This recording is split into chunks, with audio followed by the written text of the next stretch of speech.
नमस्कार. मी डॉक्टर रचना माने, सहाय्यक प्राध्यापक, मराठी विभाग, कोल्हापूर.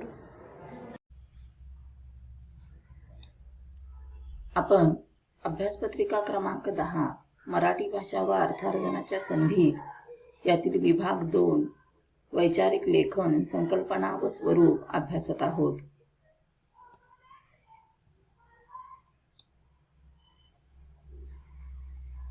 मागील तासाला वैचारिक लेखनाची प्रास्ताविका अभ्यासताना आपण वैचारिक लेखन हा जो लेखन प्रकार आहे तो कुठून आपल्या मराठी साहित्य विश्वामध्ये आला हे पाहिलं. त्याचबरोबर हे जे वैचारिक गद्य आहे किंवा ज्याला निबंध म्हटलं जातं, त्या निबंधाचा जनक कोण आहे, त्या निबंधाचा विकास नेमका कुणी केला हे देखील आपण पाहिलं. मॉतेन हा या निबंधाचा जनक आहे, तर बेकन या निबंधाचा विकास केल्याचे आपणाला दिसून येते. त्याचबरोबर आपण वैचारिक साहित्याची संकल्पना अभ्यासताना पाहिलं की वैचारिक साहित्याला इंग्रजीमध्ये नॉन फिक्टिशियस असं संबोधलं जातं. नॉन फिक्टिशियस हे विशेषण नॉन फिक्शन या नामापासून बनल्याचे आपण पाहिले. आणि वर्ल्ड इंग्लिश डिक्शनरीमध्ये नॉन फिक्शन या शब्दाचा अर्थ काय दिला आहे, तर press literature that consist of factual information असं त्यांनी म्हटलेलं आहे. म्हणजेच काय, काल्पनिकतेपेक्षा वस्तुनिष्ठ स्वरूपाचा आशय गद्यात्मक शैलीत ज्यात व्यक्त होतो ते साहित्य होय.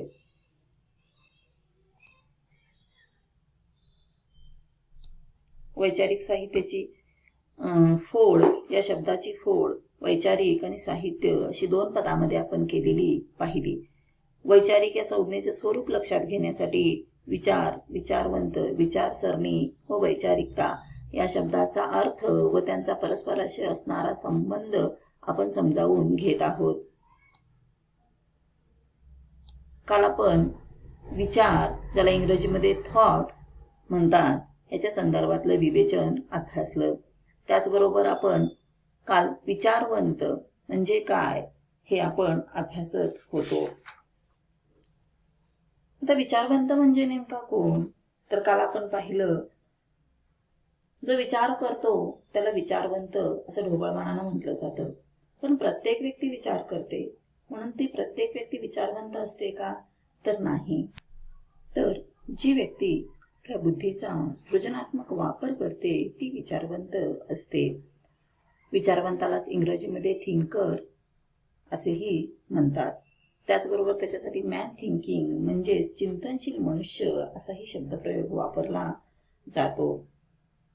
असा जो विचारवंत आहे त्या विचारवंताचे समाजातील स्थान अत्यंत महत्त्वाचे असल्याचे आपल्याला दिसून येते. ज्या समाजातील विचारवंत जर वैश्विक विचाराधिष्ठित तत्वप्रणालीचा आग्रह धरणारा असेल तर तो समाज देखील वैचारिकदृष्ट्या चिरंतन असतो. आणि म्हणूनच विचारवंतावर फार मोठे सामाजिक दायित्व असते. याविषयी जनार्दन वाघमारे यांनी अतिशय मार्मिक भाष्य केले आहे.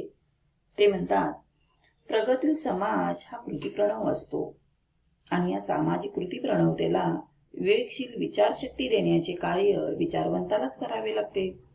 समाजाला व समाजातील विविध संस्थांना योग्य अशा मार्गावर चालण्याचे मार्गदर्शन विचारवंतांकडून अपेक्षित असते. समाज जीवनाच्या गाड्याला कालसंगत व मूल्यसापेक्ष विचारांनी डोळस, विज्ञानिष्ठ विचारांचे वंगण पुरवण्याचे काम विचारवंतांनी करावे. सामाजिक बांधिलकीच्या भावनेने विविध प्रश्नांची सत्यान्वेषी विश्लेषण करणारा, सामान्यांचा मार्गदर्शक बनणाराच खरा विचारवंत होय. यावरून आपल्याला विचारवंत ही संकल्पना अधिक स्पष्ट होते. मराठीमध्ये विचारवंतांची फार मोठी परंपरा असल्याचे आपल्याला दिसून येते. मराठी समाज हा विचारवंतांकडे नेहमीच आदरार्थी व आत्मीयतेने पाहत असल्याचे दिसून येते. महाराष्ट्राला विचारवंतांचा फार मोठा इतिहास आहे. त्यांचा वारसा जपणारे अनेक विचारवंत आजही आहेत. वैचारिक या संकल्पनेतील पुढचा घटक म्हणजे विचारसरणी होय. विचारवंताच्या लेखनामागे त्याची विशिष्ट अशी तात्विक भूमिका असते. तिलाच आपण विचार प्रणाली किंवा विचारसरणी असे म्हणतो. वैचारिक या संकल्पनेमध्ये विचारवंत या घटकाप्रमाणेच विचारसरणी ही संज्ञाही खूप महत्वाची आहे. मराठीत विचारसरणीलाच विचारधारा, विचारप्रवाह, तत्वप्रणाली यासारखे समानार्थी शब्दप्रयोग वापरले जातात. इंग्रजीमध्ये विचारसरणीला आयडिओलॉजी असे म्हटले जाते. कोशामध्ये याचा अर्थ सिस्टीम ऑफ बिलीफ असा दिल्याचे दिसून येते. म्हणजेच विचारांची विशिष्ट बैठक किंवा निश्चित विचारांचा संच असेही म्हणता येईल. विचारवंताच्या चिंतनाचा भाग विचार असतो आणि विचारसरणी ही विचारवंताच्या विचारांचा परिपाक असते. विचार करणे, विचार मांडणे, त्याचे खंडन करणे व नवीन विचारांची मांडणी करणे हे मानवी समाजात अव्याहतपणे चालू असल्याचे आपणाला दिसून येते. म्हणजे ही एक अव्याहत प्रक्रियाच असल्याचे आपणाला दिसून येते. यातूनच विचारभेद देखील होतात आणि या विचारभेदातून अनेक विचारधारांचा जन्म देखील झाल्याचे आपणाला दिसून येते. म्हणजेच असे म्हणता येईल की कोणत्या तरी सामाजिक राजकीय व्यवस्थेला विरोध करण्यातून विचारसरणीचा उदय होतो. यावरूनच एक गृहीतत्व आपणाला सांगता येईल की व्यवस्थेचे समर्थन किंवा व्यवस्थेला विरोध हा विचारसरणीचा पाया आहे. विचारसरणी ही संज्ञा अधिक स्पष्ट होण्यासाठी काही अभ्यासकांनी त्याची व्याख्या केलेली आहे. ती व्याख्या आपण पाहूयात. पाश्चात्य विचारवंत मॅनरिन हे विचारसरणीची व्याख्या करताना काय म्हणतात बघा, विचारांचे मूर्त रूप म्हणजे विचारसरणी होय. तसेच श्लोयत्तर या अभ्यासकाने विचारसरणीची व्याख्या करताना म्हटले आहे, व्यक्तीच्या अमूर्त विचारांची व्यवस्थाबद्ध मांडणी म्हणजे विचारसरणी होय.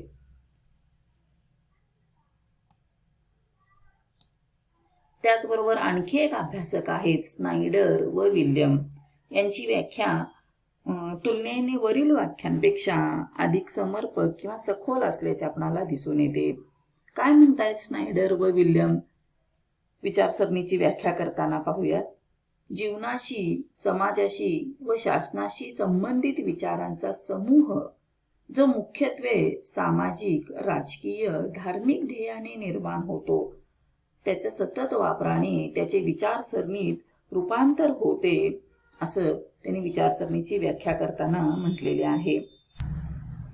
यावरून आपणाला असे सांगता येईल की विचारसरणी ही ऐतिहासिक दृष्ट्या एका विशिष्ट समूहाच्या हित संबंधाशी बांधलेली असते. विचारसरणीविषयी राज्यशास्त्र कोशात सैद्धांतिक मांडणी केलेली आहे. विचारसरणी म्हणजे राजकीय विचारांचा पद्धतशीर रचलेला आकृतिबंध असतो. त्यात एकमेकांशी तार्किक संमती असलेले सिद्धांत असतात. आदर्श राजकीय व सामाजिक व्यवस्थेचे चित्र रंगवून तिचे समर्थन करणारी व ती व्यवस्था प्रत्यक्षात कशी आणता येईल, अस्तित्वात नसेल तर त्याबद्दलची व्यूहरचना सांगणारी मूल्य व्यवस्था, राजकीय ध्येय, हेतू व उद्दिष्टे यांचा समुच्चय म्हणजेच विचार प्रणाली असते. विचारसरणी ही व्यक्तिपरत्वे, स्थानपरत्वे, देशपरत्वे भिन्न असल्याचे आपणाला दिसून येते. कारण समाजहिताची कल्पना सर्वांमध्ये समान असली तरी ते साध्य करण्याचे मार्ग मात्र भिन्न भिन्न असतात. मार्ग भिन्न असले तरीही विचारसरणीच्या व्यापकतेतून तिचा तत्वज्ञानाकडे प्रवास सुरू होत असतो.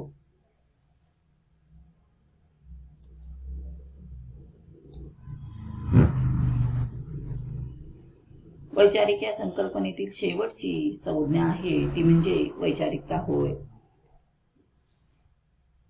वैचारिकता ही एक अवस्था असल्याचे आपणाला दिसून येते. जे मानसिक, बौद्धिकदृष्ट्या विचारवंतांच्या पातळीवरील ती एक परिपक्व अशी अवस्था आहे. वैचारिकता हा शब्द विचार या नामापासून बनलेले भाववाचक नाम आहे. वैचारिकता ही संज्ञा समजून घेण्यासाठी प्रथम त्याच्या विविध अर्थछटा समजून घेऊयात. दी स्टुडंट संस्कृत इंग्लिश डिक्शनरीमध्ये वाशी आपटे लिहितात, वैचारिकतेला चिंतनशीलतेची अर्थछटा असते. त्यालाच इंग्रजीमध्ये रिफ्लेक्शन, डेलिब्रेशन, थॉट कन्सिडरेशन असेही म्हणतात. या विचारांची बैठक सुसंगती व मूल्यमापन अभिप्रेत आहे. दुसरी अर्थछटा विचार हे साधन घेऊन परीक्षण करणे व त्याच्याशी निगडीत असल्याचे आपणाला दिसून येते. एक्झामिनेशन, डिस्कशन, इन्व्हेस्टिगेशन अशा इंग्रजी शब्दातून ती व्यक्त झाल्याचे आपणाला दिसून येते. तिसरी अर्थछटा ही बौद्धिक पातळीवरील निष्कर्षाच्या आधारे निर्णयाशी निगडीत आहे. जजमेंट, डिस्कन्सर्नमेंट, डिसिजन या पर्यायी शब्दातून ती व्यक्त होत असल्याचे आपणाला दिसून येते. याशिवाय बुद्धी व अभिरुची यांच्या संयोगातून झालेली निवड, सिलेक्शन, वर्तणुकीच्या संदर्भातील संभ्रमावस्था, डाऊट, हेजिटेशन, तसेच दूरदर्शित्व, चौकसपणा अशा विविध अर्थछटा वैचारिकता या संज्ञेत येत असल्याचे आपणाला दिसून येतात. एकूणच वैचारिकतेच्या ह्यावरील विविध अर्थछटा जेव्हा आपण पाहतो तेव्हा लक्षात येते की वैचारिकता ही बुद्धिजन्य व व्यापक पातळीवरील विचारांचा परिपाक असते.